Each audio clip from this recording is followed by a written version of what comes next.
When I was a little kid, about 11, 12, I got into Magic the Gathering. And if this isn't your cup of tea, if you're not into Magic the Gathering, please wait with me. I actually want to tell you a story about an artist in the Magic the Gathering community and a set of experiences I had with him. I wish to tell you about a guy named Quinton Hoover. Now, when I got into Magic the Gathering, I was at a time where, I'd been reading Lord of the Rings, getting into fantasy, high fantasy, fiction, things like that.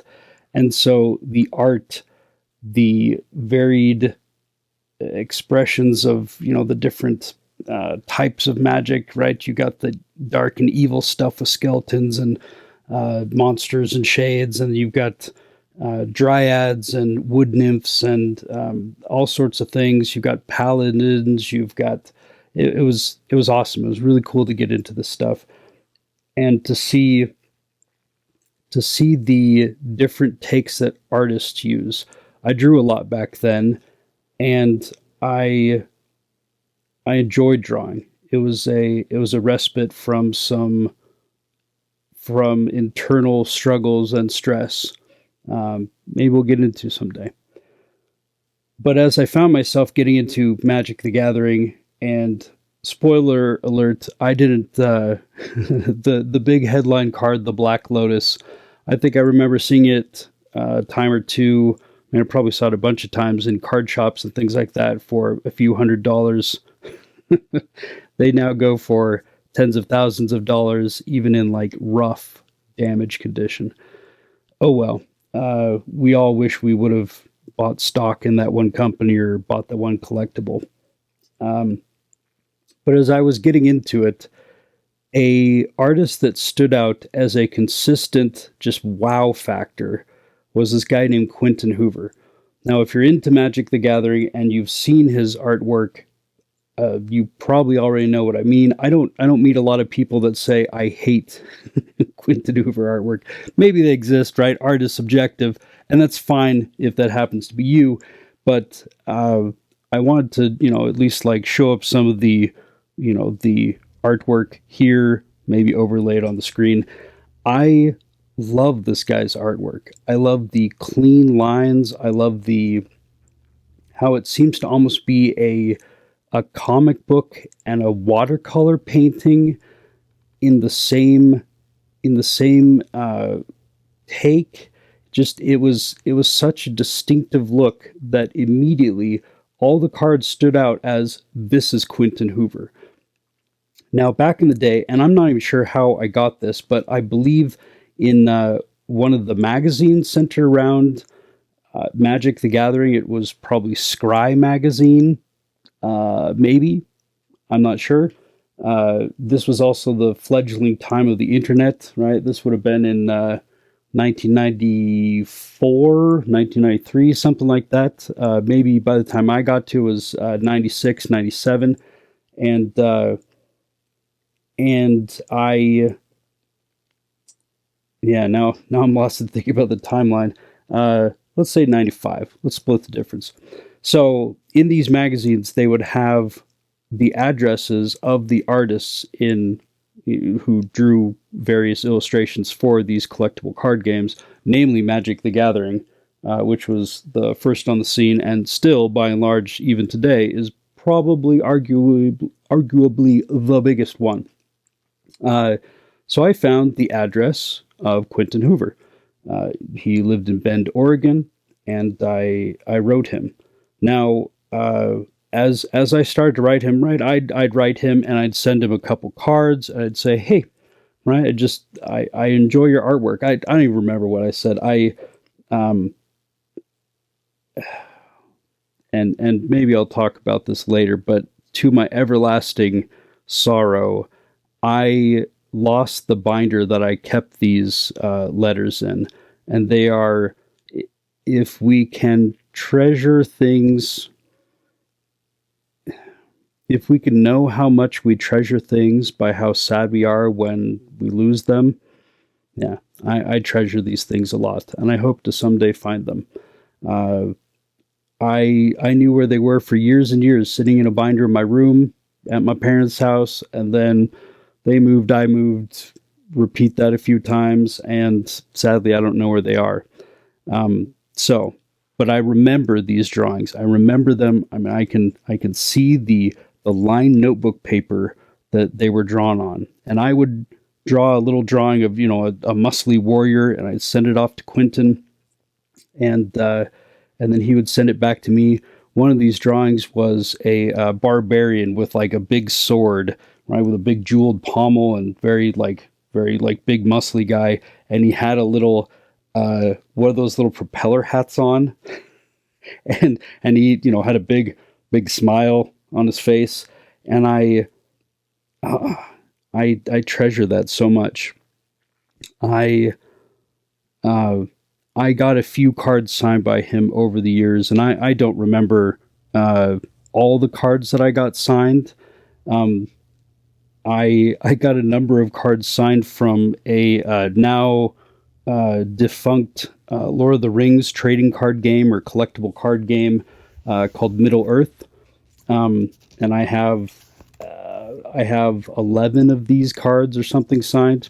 Not particularly valuable, but valuable to me because they have Quinton Hoover's signature on them. Now, I also found, looking through my collection recently as I was trying to collect, the sets that I remember growing up, and it's a slow and arduous process because some of these things cost money, and some of them are highly collectible. I looked and found this one card, Earthbind, which apparently is now controversial because, like, check out the artwork here. There's allegations of bondage and sadism and masochism, that sort of stuff. Perhaps you may not even believe me, but as a 11-year-old, 12-year-old kid, I didn't look at that and think hubba hubba. I just looked at that and thought like, this is fantasy, right? I looked at it and thought this is like amazing artwork, and there is a green creature fairy thing that is being restrained by the earth, and I thought it was so thematically just on point, right? For this like the green color and the red color in Magic the Gathering, and the animosity that they had between the two, or at least the complex relationship. I loved it. So I happened to get one of those signed, and then I looked recently and saw that these go for like hundreds of dollars, depending on the day and the seller and the buyer and all that. I don't really want to sell this though. The reason why is because when I think back and when I look at these cards, I think of how kind and generous Quinton Hoover was with his time. He didn't just sign these cards. And again, I wish to high heaven I could find the blasted notebook with these letters in them, and I hope to someday. I really hope to someday. But he took the time to write me a letter and draw me a sketch, which for me as a little kid artist, I'm drawing. I probably took a long time, and what I love about thinking back on this is it never occurred to me that I was shipping my art, which it wasn't that it was the worst or anything, but it was still in development. But I look back now and think, wow, that was bold. I was shipping the guy who had made this artwork that I'm loving on these cards. I'm shipping him my doodles, and he was supportive, right? He'd write things like, "Hey, that was really cool," and like, "Here's a drawing back." I mean, I wrote back and forth to him. I want to say 3 or 4 times, and it just never occurred to me how amazing that was, or at least it occurs to me much more now how kind and how thoughtful that was, that he would take the time to write to me. From what I understand, this is not unique to me. Quinton Hoover seemed to be a incredibly kind person.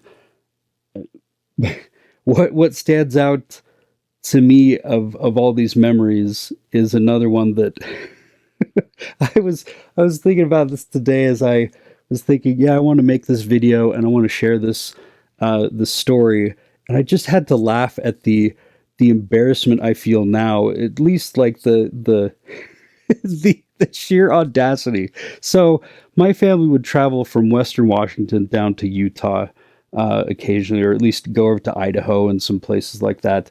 And while traveling, we would at least pass through or pass by Bend, Oregon, at least close enough that I convinced my parents, let's go by Bend, Oregon. And I grew up hearing stories of my grandma and my dad on my dad's side, just like telling stories of, oh yeah, your dad like wanted to meet up with this person in town, so he'd just call him up, or would just like send him a letter, and and just ask like, hey, may I come have a shop tour, that sort of thing. And so I just thought, well, here's an artist that I like. I'm just going to drive through Bend, Oregon. I'm going to use the white pages to look up, Hoover, Quinton, find his number, and then I'm going to call him. And so we went to Bend, Oregon, and we found a we found a payphone, and I still remember standing there in the payphone booth and calling him, and uh, even at that time, like it was somewhat obvious, right? It penetrated my brain a little bit that he was a little bit like taken aback by this. Um, Probably because, letters are a bit of a safer interaction thing, and safer may not be the right word. I didn't get any sense that he was like, ugh, like, get out of here, creepy kid. Um, but I mean, he basically answered, said, well, I'm not going to be available today, uh, but I wish I were, right? Or something along the lines of like, well, it's not going to work out today. Which again, looking back, now I'm an adult and going, if some random kid who'd sent me a couple letters and is now showing up in my town, calling me, going, hey, I'm gonna drop by, is that cool with you? Uh, I might have some.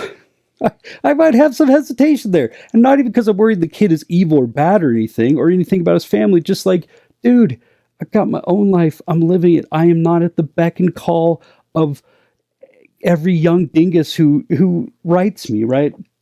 But I just remember even in that conversation how kind he was, right? It's a strange thing to think about now. Um, I guess it made me think about the importance of kindness. And that's what I was thinking about today. Um, that it was just I remember hearing about when Quinton Hoover passed away. I fell out of touch with Magic cards, and of course missed collecting all the sets that it's that meme of like, I was too late for the alpha cards that now are tons of money, and I was too early and got out of Magic the Gathering because you know ADHD and high school social lives took me in a different direction, and so I was too early for a lot of these sets that came in the early 2000s, the late 90s. But don't worry, I was there to collect all the sets in between them that that now are worth nothing. Um, which is another story. It's kind of fun to try and collect those now because Fallen Empires, for example, one of the most hated sets. I love the art, and I was able to collect the entire set for like $40, and I think 30 of it was shipping. So, anyhow, some good art in there too. Um, but I got back into Magic the Gathering only a few years ago, really in like 2021, 2022. And so as I was going through that, going, oh yeah, like Quinton Hoover, like, man, I love that artist. Like, how come I'm not seeing art by him? Right. And I found out that he had passed away uh, probably about 10 years ago now, of some form of cancer. And and had, yeah, he died of cancer, and that he had like artistic struggles, and that, yeah, it makes me feel emotional, right? It's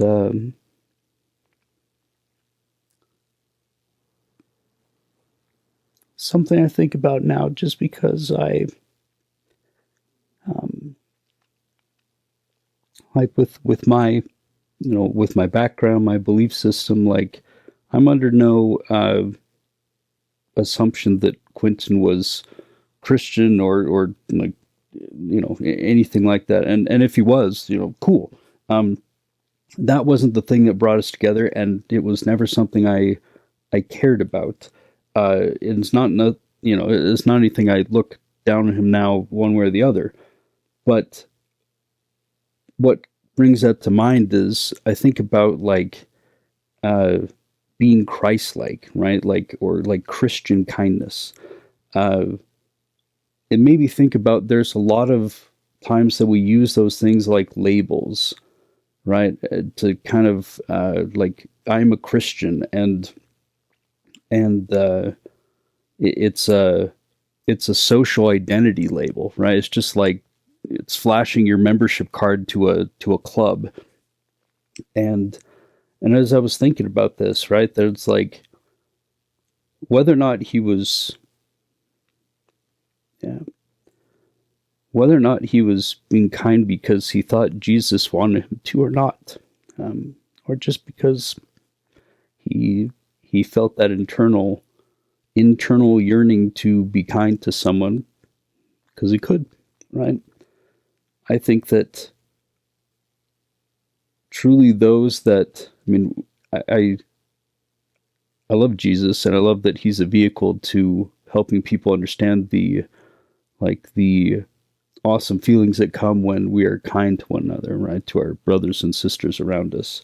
Whether you believe that's because we're brothers and sisters in a spiritual sense, like I do, or whether it's just we're brothers and sisters because we're humans here on the earth. I mean, I suppose I still believe that. So, it's all wrapped up in there, I guess. Um, but there's a difference between a label of Christian and then a behavior of Christian. And I don't know. I just wanted to, I wanted to share this for a while, and I've hesitated because I can't find those drawings, and that makes me so sad. Because I could see myself walking into the room. I can feel like the metal doorknob handle of my childhood bedroom. Open it, walk 2 feet in, turn to the right, slide back that weird overly light balsa wood sliding closet door. And I, of course, would have to step over like 2 or 3 piles of stuff because my brother was very clean and I was a total slob. But I would be able to root around in there, and I would find this black notebook and be able to open it. And yeah, I think I had some Star Wars trading card. I had Luke and Darth Vader and some of that stuff. Uh, but looking back, it's like, I don't think I had any cards that were worth anything what those letters were to me, especially now, because it was somebody who didn't owe me anything and chose to be kind to me. I think you can measure the character of a person by how they treat people who can do nothing for them. I was a little kid. If anything, I mean, heck, I don't even remember if I had the decency to send a self-addressed pre-stamped envelope. I hope I did. Uh, Gosh, I hope I did. Otherwise, I at least owe the Quinton Hoover estate, a few bucks with with inflation for postage. But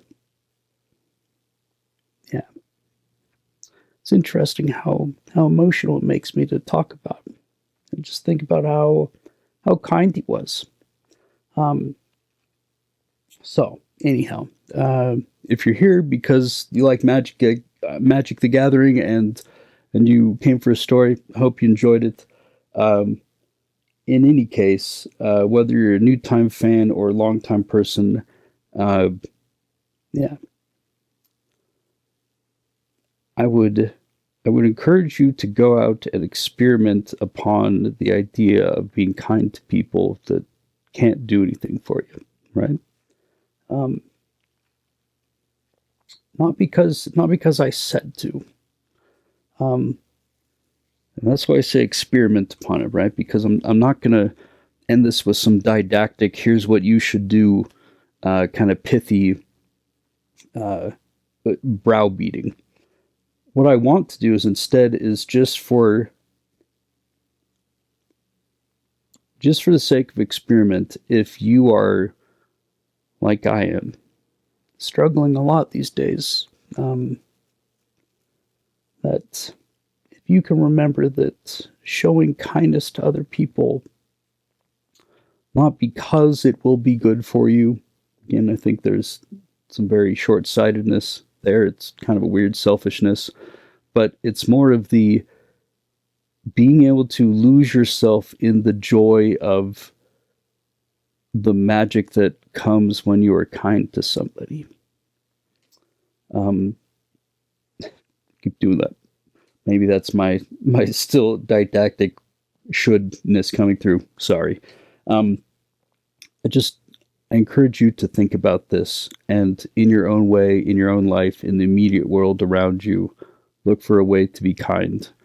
And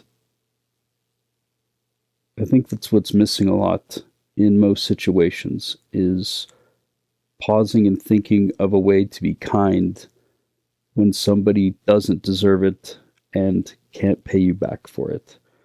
And whether that's a smile or whether that's, writing a letter and uh, drawing a cool picture of a barbarian with a propeller hat.